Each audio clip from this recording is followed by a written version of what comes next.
Hi, it's Lucy, and today we're here to do the mid-year check-in book freakout tag. This is an old tag on BookTube that I do every year, except for that one year I didn't do it. It's just to check in on the books that I have read so far this year. I am aware that it's August, maybe it's even September when you're watching this, so it's not the middle of the year anymore. However, I still want to do this video, so here we are. My general rules for this tag is I don't include rereads. I haven't reread anything this year, so it doesn't matter. And I usually try not to repeat books, but as you will see by the first question, I haven't read that many books this year, so I might repeat some. And the first question is, how many books have you read so far this year? So far, I have read 24 books, which is less than multiple years past. It's still a lot more than a lot of other people read, and I'm slowly getting my reading mojo back. And this number does also put me 2 books ahead of my goal of, what is my goal? I don't know what my goal is actually. I'll put it on the screen, I forgot. What's the best book you've read so far in 2024?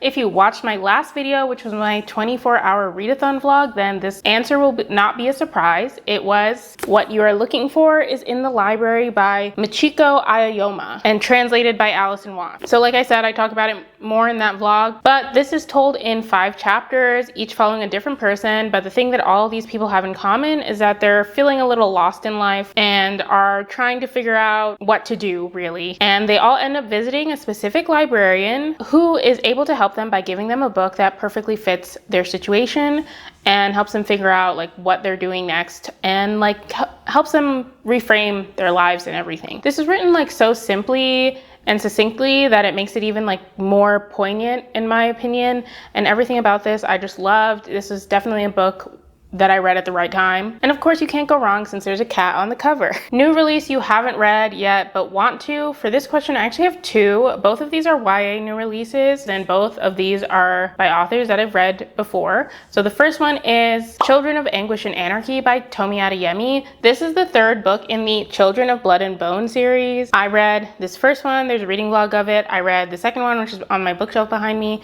and there's also a reading vlog of that. Spoiler alert, I was pretty disappointed in the second one, but this 3rd one finally came out. Is it 5 years later, 4 years later? When did I read that? I was in my first apartment, so I probably read it in like 2019, and it was still a new release when I read that one. It's been, oh, that is 5 years, damn. I feel old, guys. That's for another video. I didn't give up hope because Tomi Adeyemi has kind of been like updating, like saying she's working on it, but it was supposed to come out, I think 2 years ago was the original release date. So yeah, I was like not sure it was gonna come out. So I completely missed it when it did come out because I just was not paying attention anymore. I haven't looked too much into reviews for this one, so I'm not sure, but it seems like maybe this has gotten a more positive reception than I remember Children of Virtue and Vengeance getting. I want to read Children of Anguish and Anarchy and do a reading vlog of it, and then I'll have finally completed a series of reading vlogs. I keep starting these series. Technically, I did finish The Shadow and Bone and like the Six of Crows duology ones, but it was supposed to be all of the Grisha-verse books, that reading vlog series, so I didn't really finish it because I never read Rule of Wolves. I forgot to tell you the Children of Blood and Bone series. It is a YA high fantasy series that follows a girl named Zelle who, after a series of events in her country place of living, magic has been like taken away. She is a person who is supposed to be a magic user, but since there's no magic, she doesn't use magic. But through a series of events, she ends up bringing back magic, and now it's like a whole thing. She has to like fight for her country, fight for her rights, stuff like that happens. I'm really good at synopsises, guys. The second book would be Death at Morning House by Maureen Johnson. YA mystery thrillers still have a chokehold on me. I still enjoy them a lot, and the reason that started was because of Maureen Johnson with the Truly Devious series. Am I disappointed that Maureen Johnson decided not to release the next book in the Truly Devious series after the cliffhanger she left us on in 9 Liars? Maybe, but is that going to stop me from wanting to read this book, which has nothing to do with it as far as I can tell? It's just another YA mystery. From the synopsis and everything, it sounds like it's like told in a similar way, but it follows a completely different character, completely different story. As far as I know, it's not in the same world. And the similarity is just that it is told in both present time and like a historical fiction time where the actual mystery happens, I think. And that's all I got. It seems like it's a standalone. Hopefully this helped Maureen get out whatever she needs to get out in her system so she can go back to the Truly Devious series and finish that, please. So yeah, but I still want to read this. since it is her newest book, and I haven't seen any like bad reviews. My biggest disappointment, I will have to say Come and Get It by Kylie Reid. I loved Kylie Reid's first book, Such a Fun Age. This was one of my favorite books the year that I read it, which might be the year it came out, might be 2020, I don't know. I really like this, so I was really looking forward to her sophomore novel, which was Come and Get It. But unfortunately, I did not enjoy this nearly as much. This book follows many people, but technically there are 3 main characters, and the main plot point is that a professor comes to this university as like a guest professor, and for her like research, she convinces a RA, who's one of the other main characters, to let her spy on like the students in the dorm that she's RAing for. And then the third main character is one of those students. And for me, I just found this really boring. I do like a book with no plot, but I have to connect with the characters, and I just wasn't finding a connection. And I also wanted them to like do stuff, and they really weren't doing much. So I spent most of the book waiting for something to happen, and when something finally did, I was really mad at it. I did not like the direction that she took the story in, I guess. It was still written well. Like, I think Kylie Reid is like a good writer on like a sentence structure level, but the overall putting those sentences together in a book was not my favorite at this point in time. So yeah, it was very disappointing to me that I didn't love it, or at least like it that much. Oppositely, my biggest surprise was Charming as a Verb by Ben Philippe. Just when I kind of think that I'm like over YA contemporaries, you know, I feel like I'm a little old, so okay, let me start over with that.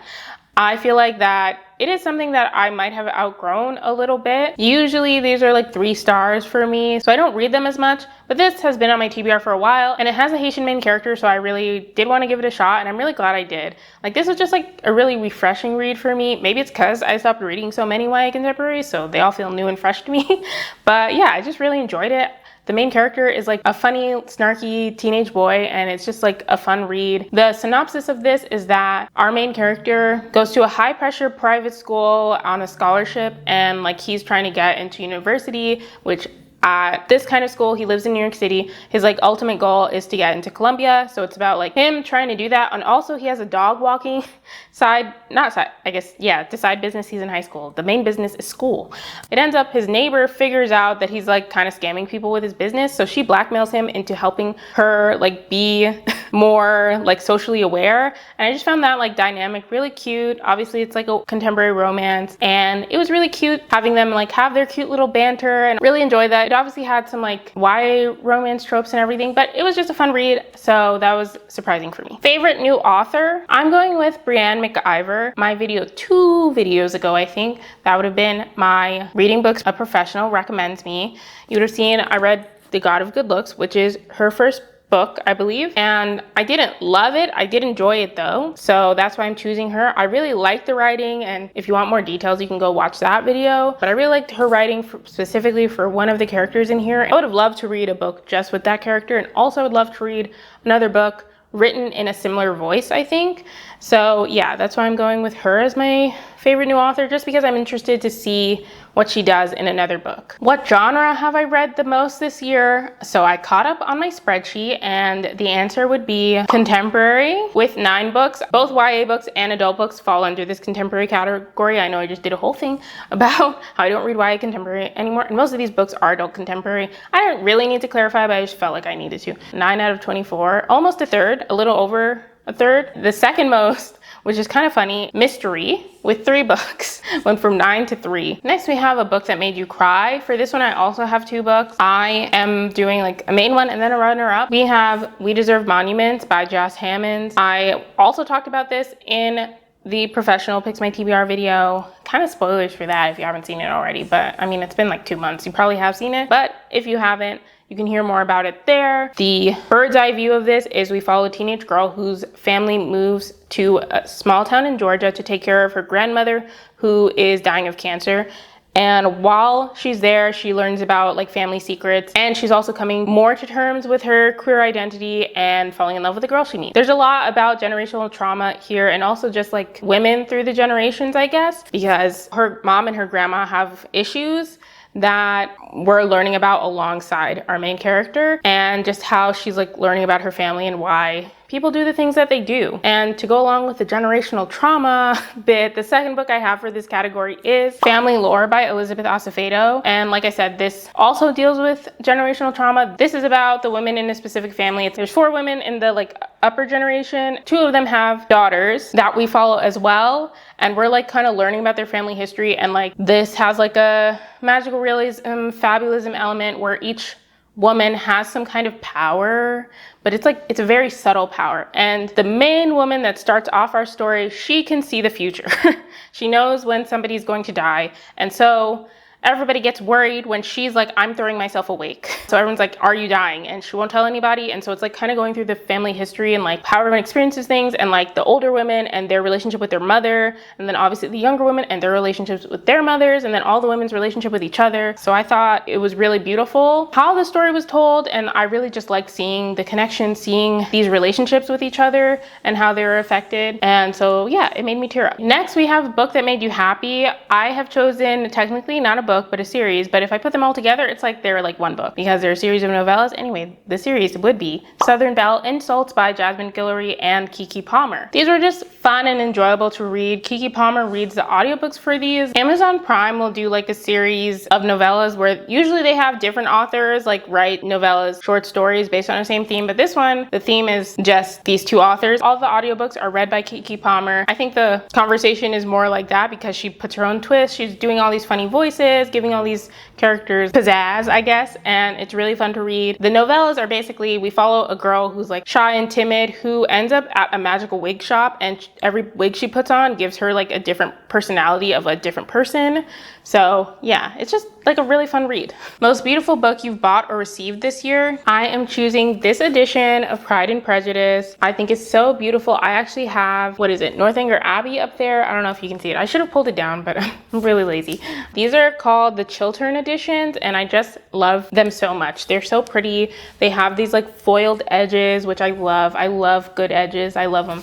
And it just feels like a nice like copy, like a lot of thought was put into them, if that makes sense. I just love the design put on them. They're shiny. That's all I can say. Pride and Prejudice is my favorite classic, so I do collect editions of Pride and Prejudice and other Jane Austen books, kind of. I think it's fun to collect editions, and my boyfriend got this for me for our anniversary, so it's nice that happened too. It's nice to have a classic that you collect editions for because they do make so many editions of classics. I recommend everyone pick a favorite classic that they want special editions for, and they'll also be like more affordable since these kind of books are in the public domain. You don't have to wait for a special edition book box. People just make them all the time, which I think is nice. So if you're looking into collecting special editions, I recommend picking a classic. Nobody was asking for my advice, but I'm just saying. Favorite video you've done so far this year? This year, along with the past couple of years, I've made far fewer videos than I have in years past. And that's just for life be life and reasons. All that to say, I feel like I put a lot of effort into all of the videos I've been putting out because I don't put out as many. So I would recommend you watch all of them.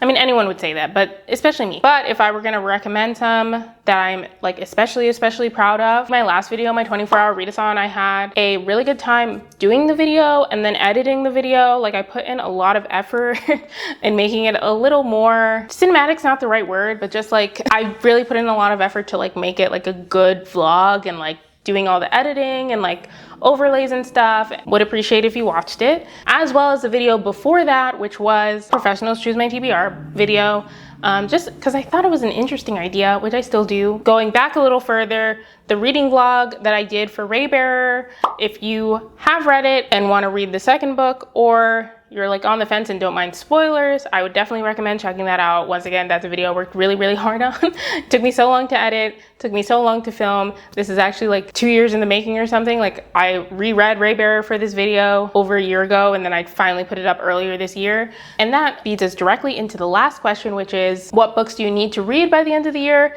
And that would be Redemptor by Jordan Afueko. Like I was talking about with Children of Blood and Bone, I would like to finish these video series I keep starting. So if I can read that, I can do a reading vlog for it and, you know, close that little chapter of this duology and also finally finish the duology. I loved Raybearer so much. That's why I did that first reading vlog for it. So I should read the second book, the last book, you know, get a nice little end to this duology that I have claimed to love the first book so much. That's the only one I'm gonna say I have to read by the end of the year. If you know, you know, there's a specific video series that I've keep saying I'm gonna finish and I just don't. So we'll see if that happens. And that's the end of this video. Thank you so much for watching. If you like this video, please be sure to give it a thumbs up. In the comments down below, put a cat emoji. That has nothing to do with the video, but Tucker's being a menace right now. So again, thank you so much for watching. I'll see you in my next video. Bye.